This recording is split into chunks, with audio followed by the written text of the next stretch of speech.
Bismillahirrahmanirrahim. Assalamualaikum warahmatullahi wabarakatuh. Syukur alhamdulillah kita panjatkan kehadirat Allah Subhanahu wa taala karena pada kesempatan hari ini kita masih diberi kesempatan untuk bisa berkumpul dalam rangka mengikuti sebuah kegiatan, yaitu pengimbasan aksi nyata modul 1.4 tentang budaya positif. Jadi sebelumnya mungkin saya memperkenalkan diri terlebih dahulu.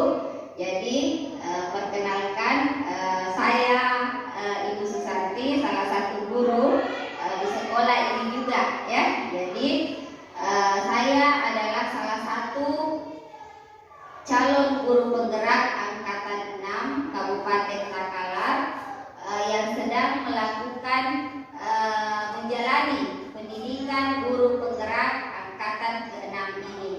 Jadi sebelumnya saya sampaikan terlebih dahulu bahwa kegiatan ini saya lakukan sebagai bentuk pengimbasan atas materi yang telah saya dapatkan dalam pendidikan guru penggerak.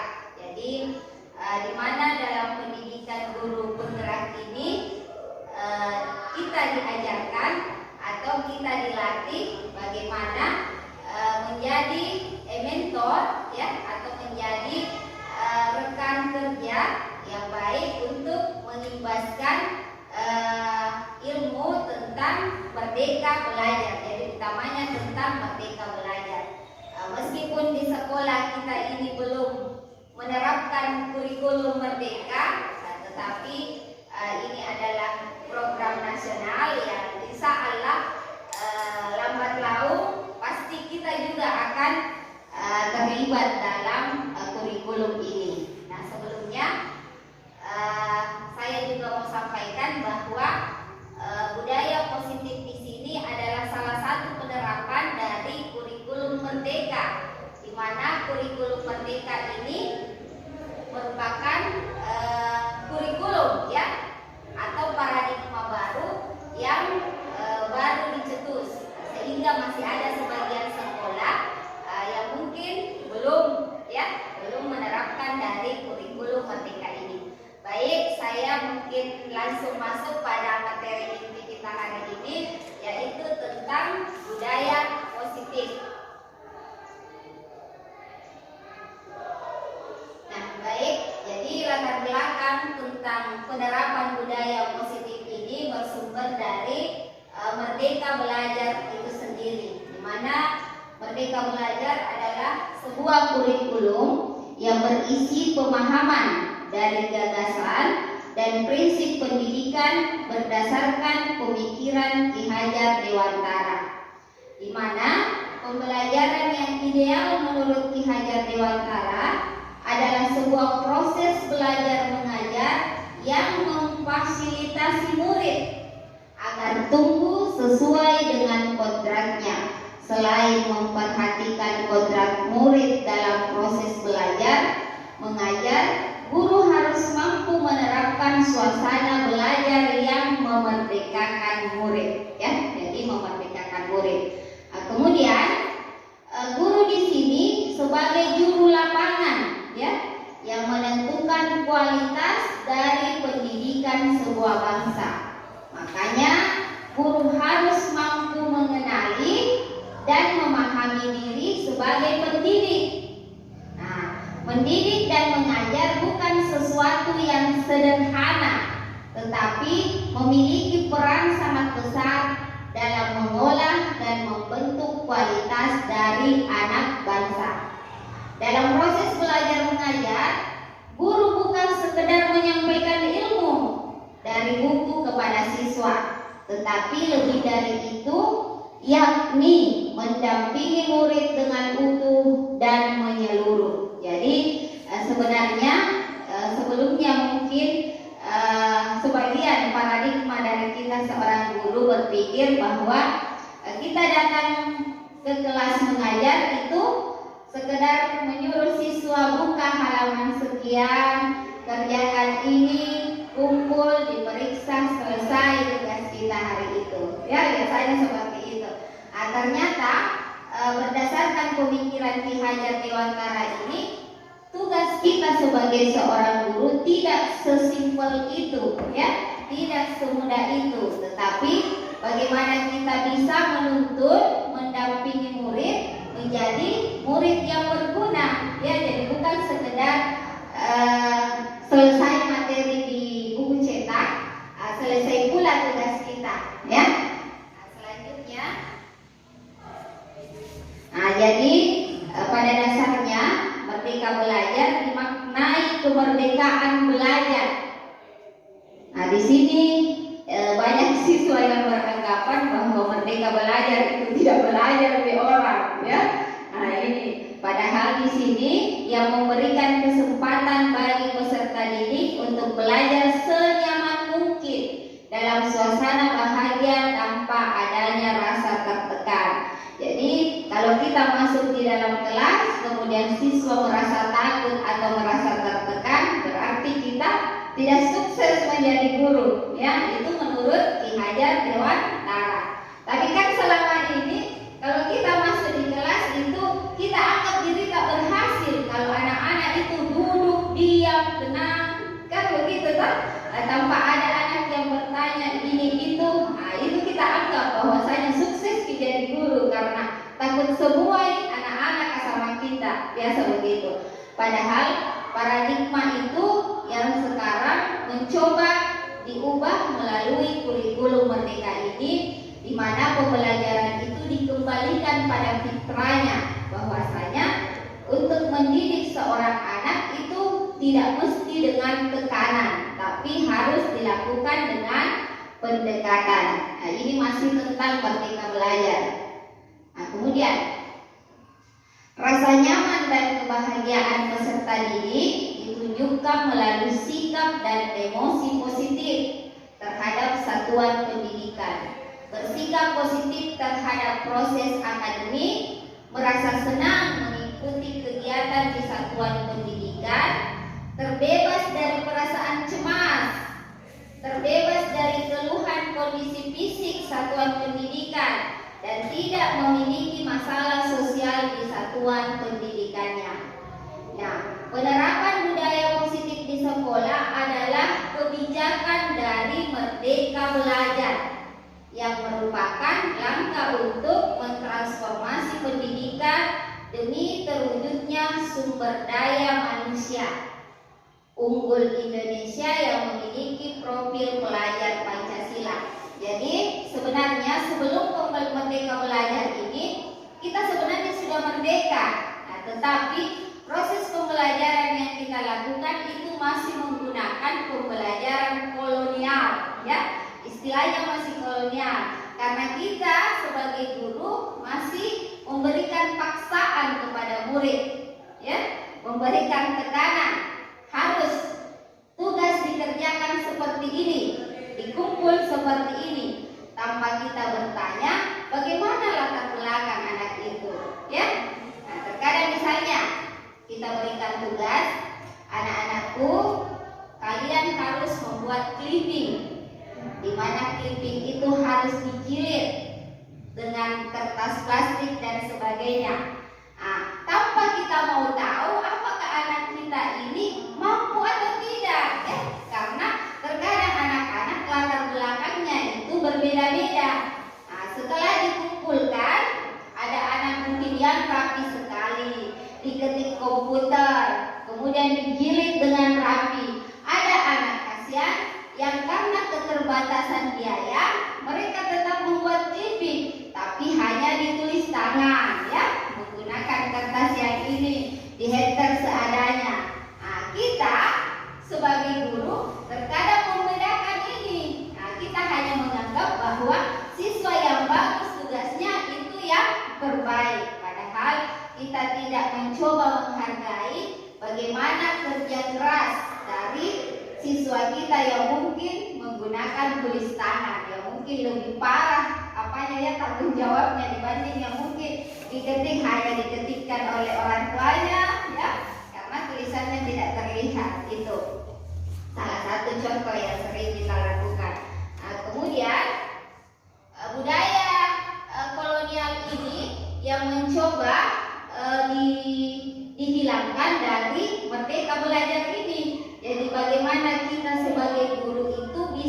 kreatif mengajarkan kepada siswa-siswa kita, tetapi tujuan pembelajaran itu bisa tetap tercapai, ya. Nah, selanjutnya, jadi ini sebenarnya pengertian dari budaya positif itu sendiri. Jadi budaya positif adalah suatu kebiasaan yang bernilai positif yang di dalamnya mengandung sejumlah kegiatan yang mampu menumbuhkan karakter murid. Nah, ini. Jadi bagaimana siswa itu tidak sekedar pintar saja keluar dari sekolah, tetapi ada karakter-karakter positif yang bisa dia kembangkan, ya. Nah, itu. Jadi bukan sekedar karena ranking 1 nilainya semua 100 sehingga dialah yang terbaik. Padahal terkadang ada siswa kasihan yang mungkin nilainya tidak terlalu bagus, tetapi karakternya itu baik, misalnya suka menolong teman, suka berbagi dan sebagainya. Nah, inilah keseimbangan antara akademik dengan sikap dari anak itu sendiri. Nah, di sini kemudian budaya positif ini dapat dilakukan dengan cara semua guru bisa bekerja sama dengan baik, berinteraksi secara akrab dengan peserta didik, menerapkan sikap disiplin dan bertanggung jawab serta menjadi teladan bagi peserta didik. Jadi untuk menerapkan budaya positif di sekolah, langkah pertama itu bagaimana dulu kolaborasi sesama guru, ya. Bukan kita menerapkan budaya positif, guru yang lain masih tetap menghukum atau apa dan sebagainya. Ini tidak bisa terlaksana. Jadi harus ada kesepahaman di dalam sekolah tersebut untuk semua guru, ya. Nah, kemudian yang kedua, bagaimana kita sebagai guru mengusahakan berinteraksi dengan baik dengan murid, bisa akrab dengan murid, sehingga kita bisa dengan mudah mengetahui latar belakang setiap murid kita, ya. Nah, kemudian selanjutnya adalah kita sebagai guru hendaknya menjadi teladan yang baik bagi murid kita. Jadi terkadang juga kita menemui ada guru yang senang menghukum muridnya yang suka terlambat. Nah, tapi kenyataannya kita saja sebagai guru juga masih sering terlambat. Nah, sehingga langkah utama juga yang mesti kita lakukan adalah bagaimana dari diri kita dulu, ya, diberikan contoh kepada murid-murid kita sehingga murid kita melakukan hal yang sama. Kemudian salah satu langkah yang dapat guru lakukan dalam membangun budaya positif di lingkungan kelas adalah melalui komunikasi serta adanya keyakinan yang diyakini baik dan positif yang disepakati secara bersama tanpa adanya tekanan. Nah, ini jadi diusahakan sebelum kita masuk materi pembelajaran di dalam kelas, buat dulu kesepakatan dengan siswa tak, kesepakatan kelas tak. Misalnya kita sepakati jika ada yang keluar itu harus minta izin terlebih dahulu, ya. Nah, sehingga murid kita pasti sebelum dia keluar tak ingat, oh bagi sampai kesepakati, sudah tadi kesepakati bahwasanya harus diminta izin kalau keluar. Sehingga kalau ada yang seperti itu kita bisa mengingatkan apa tadi disepakati, maka dia akan dengan sendirinya sadar. Beda ketika kita tidak melakukan kesepakatan, kemudian anak keluar begitu saja, tidak ada pegangan bagi kita, ya, untuk bisa melarang itu. Nah, sama dengan mengerjakan tugas, harus bikin kesepakatan terlebih dahulu. Misalnya tugas harus selesai setelah jam pembelajaran. Kalau tidak, kenapa, ya? Jadi itu masing-masing ada kesepakatan terlebih dahulu. Nah, di sini adalah 5 posisi kontrol guru. Jadi sebenarnya selama ini kita di sekolah itu ada 5 posisi kontrol sebagai seorang guru. Tergantung guru itu masing-masing, ya. Yang pertama itu posisi kontrol sebagai penghukum. Nah, ini silakan masuk.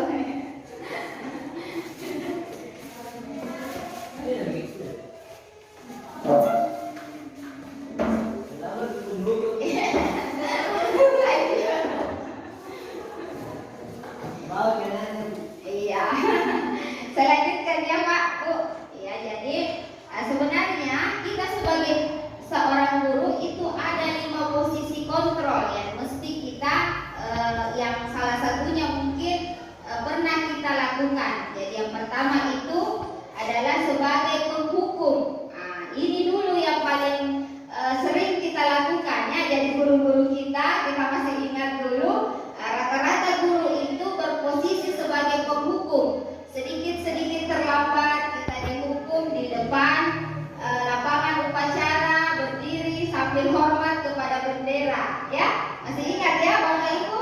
Atau kita tidak mengerjakan tugas disuruh berdiri di depan sambil memegang satu telinga, satu angkat kaki, ya itu. Jadi posisi penghukum. Nah, kalau kita berada di posisi kontrol sebagai penghukum, maka kita akan dicap oleh murid sebagai guru killer, ya. Nah, bahkan kita sering juga disebut guru macam, ya. Nah, kemudian sebisanya dalam kurikulum Merdeka ini posisi penghukum itu ditiadakan, ya. Jadi kebiasaan tak untuk selalu menghukum itu sebaiknya ditinggalkan, ya. Nah, kita beralih ke posisi yang lain karena ada di 5 pilihan posisi kontrol guru.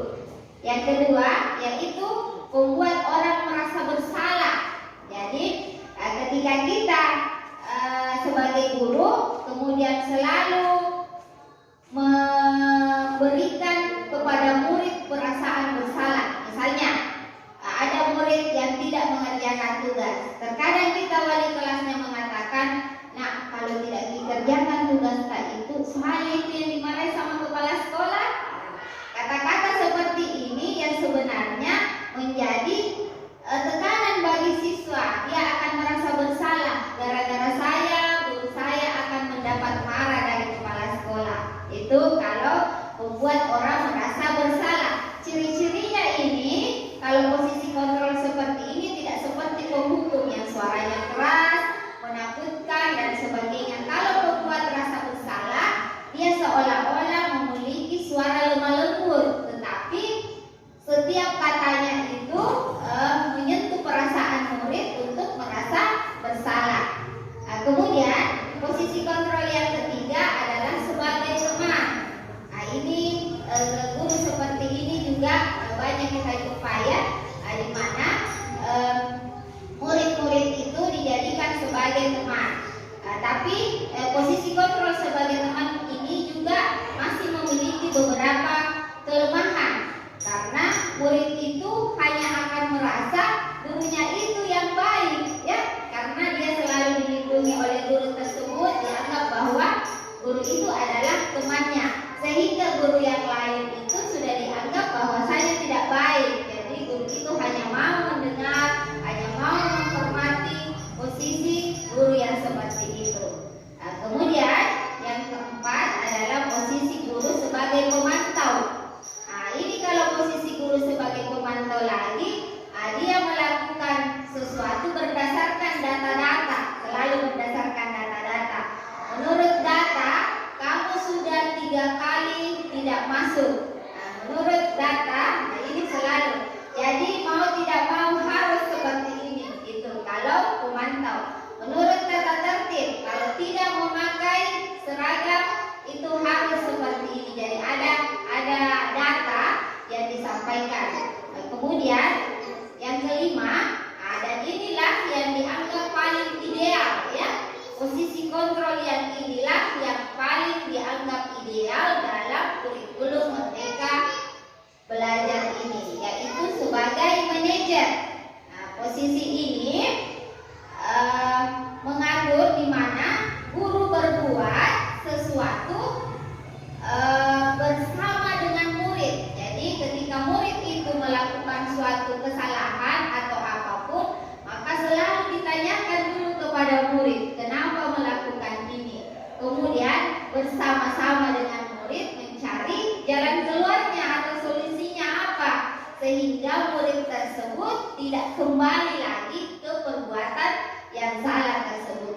sudah merasa bahwa tanggung jawabnya seperti ini kalau itu dilakukan. Nah, itu. Ini 5 posisi kontrol dulu. Nah, kemudian alasannya, kenapa siswa atau murid kita itu selalu terlibat dengan yang namanya pelanggaran atau kesalahan. Nah, ternyata ini dilatar belakangi atau disebabkan karena adanya 5 kebutuhan dasar manusia, yaitu yang pertama kebutuhan untuk bertahan hidup, ya. Nah, jadi terkadang kita mendapati siswa kita tidak masuk ke sekolah, padahal mereka biasanya membantu orang tua bekerja dan sebagainya, sehingga dia cenderung tidak mengindahkan lagi sekolahnya karena lebih memilih kebutuhannya untuk bisa tetap bertahan hidup dengan mencari nafkah. Nah, ini yang terkadang kita sebagai guru karena tidak mengetahui latar belakangnya langsung saja menghukum murid tersebut tidak pernah datang. Padahal kasihan mereka adalah mungkin tulang punggung keluarga yang harus mencari nafkah demi berlangsungnya hidup dan keluarganya. Itu. Kemudian yang kedua, ada juga kebutuhan cinta dan kasih sayang. Mungkin di rumah tidak pernah mendapat cinta dan kasih sayang seorang orang tua, sehingga di sekolah dia cenderung berbuat cari perhatian, ya. Biasa cari-cari perhatian nih sama gurunya, saling perhatikan karena butuh kasih sayang. Kemudian ada juga butuh kebebasan. Nah, di rumah mungkin dia sering ditekan oleh orang tuanya sehingga tidak bebas, sehingga sampai di sekolah dia merasa bebas karena tidak ada lagi yang ini, makanya dia sering berbuat yang ini itu, ya. Nah, kemudian yang keempat, kesenangan, butuh kesenangan. Makanya anak-anak kita itu setiap kali kita mengajar biasanya bermain, ada yang ini karena memang kodrat anak itu butuh kesenangan, senang bermain, ya. Nah, kemudian yang kelima ada juga kebutuhan dasar sebagai kekuasaan. Jadi dia selalu mau berkuasa. Nah, ini yang selalu biasa mengganggu temannya, selalu dia mau jadi bos di sekolah, ya. Jadi ternyata ketika murid kita melakukan suatu pelanggaran atau kesalahan, ada 5 kebutuhan dasar ini yang melatar belakangi itu. Nah, inilah yang mesti dicari tahu oleh guru sebagai posisi kontrol seorang manajer. Nah, selanjutnya, nah, apa yang akan kita lakukan jika murid melanggar keyakinan kelas? Apakah kita membiarkan atau justru sebaliknya kita memaafkan saja? Jadi ketika ada siswa yang sudah kita buatkan keyakinan kelas, sudah kita buatkan kesepakatan kelas, kemudian dia masih melanggar, apakah kita bisa menghukumnya? Ataukah malah dimaafkan begitu saja tanpa ada sesuatu kesan atau sesuatu yang menjadi pengingat bahwasanya ini sesuatu yang salah? Nah, kebiasaan kita selama ini adalah membuat mereka tidak nyaman, ya, atau langsung memaafkan begitu saja. Jadi kalau dia dihukum, jadi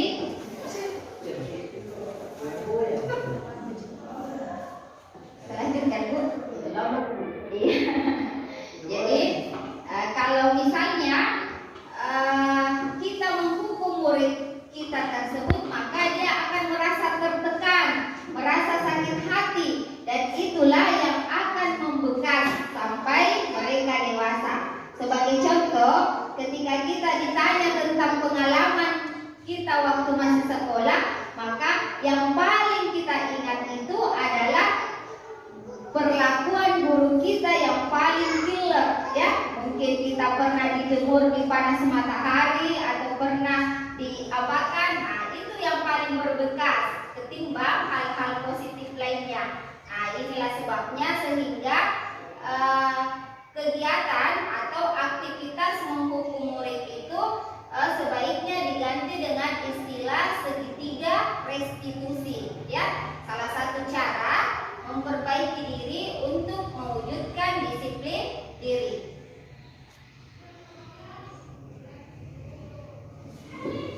Jadi segitiga restitusi adalah proses menciptakan kondisi bagi murid untuk memperbaiki kesalahannya sehingga karakter mereka lebih kuat ketika kembali pada kelompoknya.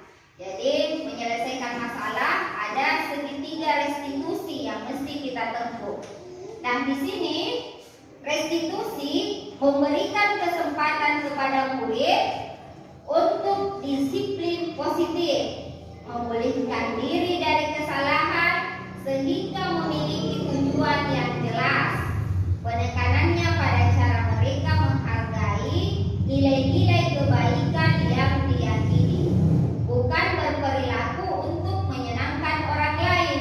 Ya, jadi murid kita tidak merubah sikapnya karena hanya ingin menyenangkan gurunya, tetapi semata-mata itu datang dari kesadaran dirinya bahwa apa yang saya lakukan ini salah, gitu. Nah, kemudian restitusi membantu murid untuk jujur pada dirinya sendiri dan mengevaluasi dampak dari kesalahan yang dilakukan. Nah, restitusi di sini memberikan penawaran, bukan paksaan. Jadi tidak dipaksakan, tetapi kita sebagai guru memberikan penawaran. Nah, kemudian sangat penting bagi guru menciptakan kondisi yang membuat murid bersedia menyelesaikan masalahnya dan berbuat lebih baik lagi. Nah, kemudian guru dapat menggunakan kalimat seperti semua orang pasti pernah salah. Nah, bukan malah menyudutkan dengan memperjelas kesalahannya. Nah, tapi inilah yang membedakan antara kurikulum sebelumnya dengan kurikulum saat ini. Jadi bagaimana kita membuat murid itu bisa lebih bahagia, lebih senang ketika berada di sekolah. Selanjutnya, ini segitiga restitusi. Kenapa disebut segitiga restitusi? Karena ada tiga sisi atau tiga aktivitas penting yang perlu diambil ketika kita menangani siswa yang bermasalah. Jadi, sisi yang pertama itu menstabilkan identitas. Jadi, ketika kita memanggil murid yang bermasalah itu, maka kita stabilkan dulu emosinya, kita stabilkan identitasnya. Bagaimana caranya? Dengan cara kita memposisikan diri sebagai murid tersebut. Misalnya, ada murid yang mungkin menangis di kelas karena pulpennya atau apanya diambil, maka kita ambil posisi bahwasanya saya dulu juga sering seperti itu, atau bukan cuma kita yang begini, banyak juga teman saya yang seperti ini, sehingga mereka merasa enak, merasa nyaman bahwasanya bukan cuma saya yang melakukan kesalahan ini. Nah, kemudian setelah murid tersebut sudah merasa tenang, merasa stabil, lalu kita masuk pada validasi tindakan, ya. Baru kita menanyakan, kamu tentu punya alasan mengapa melakukan itu. Jadi baru ditanya lagi, kenapa melakukan itu? Misalnya membuli temannya, kenapa dilakukan itu? Nah, itu kemudian kita tanya siswa tersebut. Kemudian setelah siswa itu, tetapi tentunya dalam melakukan hal ini itu perlu pendekatan emosi yang baik terhadap anak tersebut, sehingga anak tersebut merasa percaya kepada kita.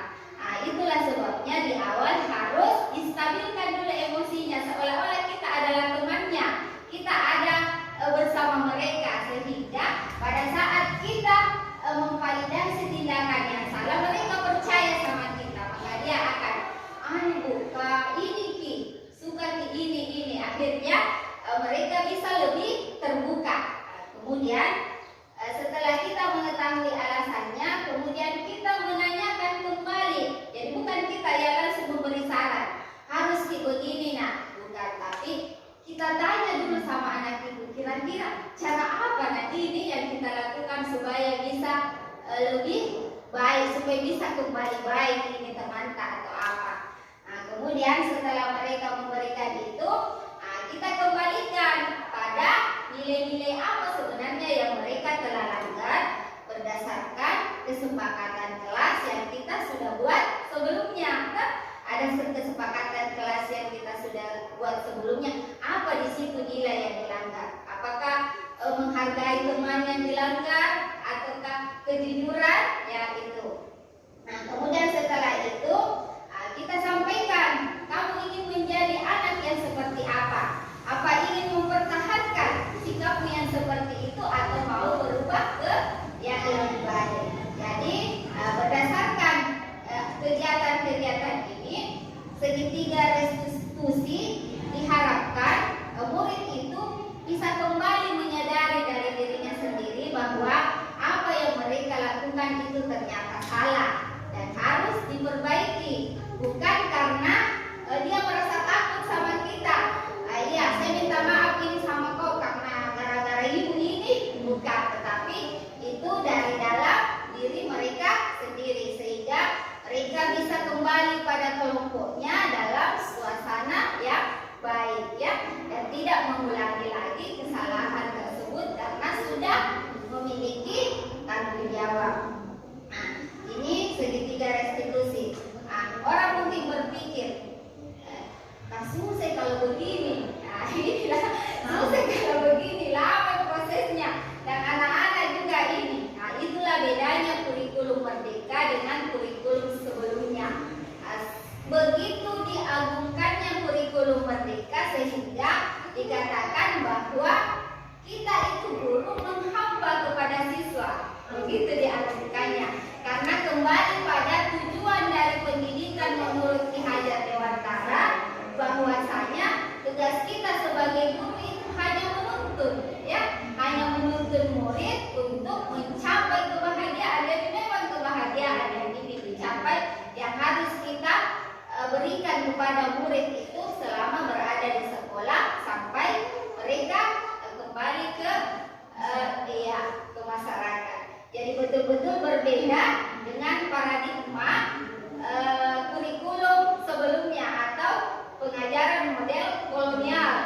Jadi seolah-olah di sini yang ingin ditampakkan inner beauty dari guru itu sendiri. Jadi bagaimana bisa ketika berada di sekolah itu tekanan-tekanan, emosi-emosi itu dihilangkan dan betul-betul menjadi orang yang baik. Dan ini sangat susah dilakukan oleh kita sebagai guru. Iya, jadi inilah sebenarnya tantangan terbesar di kurikulum merdeka yang sebenarnya orang menganggap bahwasanya mustahil, ya, mustahil itu bisa diadakan. Tapi saya rasa insya Allah ketika kita pahami ini dan betul-betul meyakini bahwasanya murid itu sebenarnya bukan kertas kosong, ya. Jadi kita pernah beranggapan bahwa murid adalah sebuah kertas kosong yang kita sebagai guru lah yang mencoret-coret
beradu di sini. Harusnya ada di sini tanda panah tapi tidak jelas nih. Ya di bawah dulu, baru naik, baru turun kembali. Terasa itu Bu ya. Terima kasih banyak. Assalamualaikum warahmatullahi wabarakatuh. Waalaikumsalam.